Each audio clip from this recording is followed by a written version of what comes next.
오늘의 키워드입니다. 수원에 있는 수령 500년 된 느티나무가 장맛비에 쓰러져 안타까움을 샀습니다.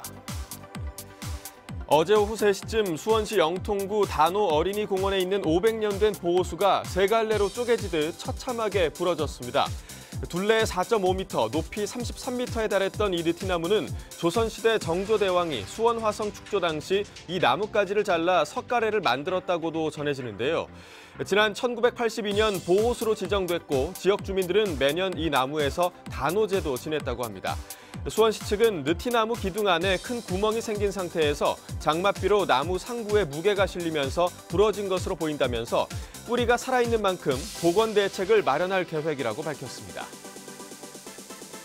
미국이 UN 193개 회원국 가운데 여성에게 가장 위험한 나라 10위에 이름을 올렸습니다.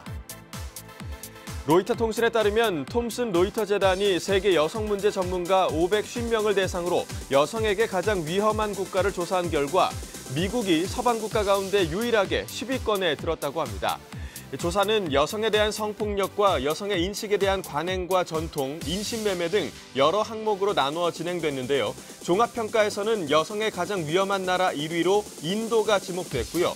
아프가니스탄과 시리아, 소말리아 등에 이어 미국이 10위에 올랐습니다. 이번 조사에서 미국이 상위권에 오른 것은 지난해 미국 할리우드 영화 제작자 하비 와인스타인의 성추문 사건으로 시작된 미투 운동이 영향을 미쳤을 거란 분석이 나왔습니다. 지하철 영무원에게 빌린 교통비를 20년 만에 갚은 40대 여성의 사연이 뒤늦게 알려져 화제가 되고 있습니다. 지난 19일 40대 후반으로 보이는 한 여성이 하얀 봉투를 들고 서울 지하철 신당역 영무실을 찾아왔다는데요. 봉투에는 현금 15만 원과 사연이 적힌 한 통의 편지가 들어있었습니다.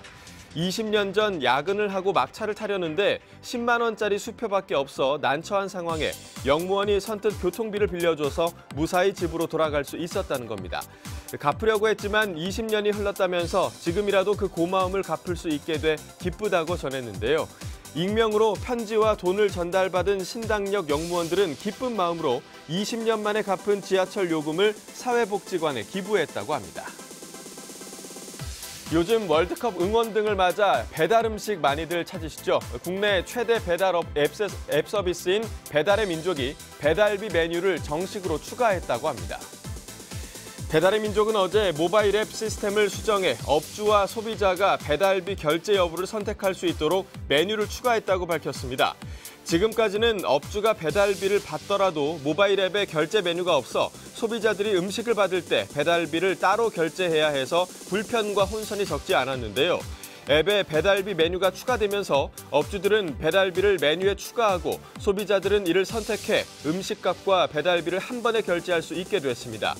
또 다른 배달 앱인 요기요의 경우 등록된 음식점 중에 배달비를 받는 곳은 14,000여 개로 1년 새 2배 이상 늘었고 치킨 프랜차이즈 교촌도 지난달부터 주문 건당 배달비로 2,000원을 받고 있는데요.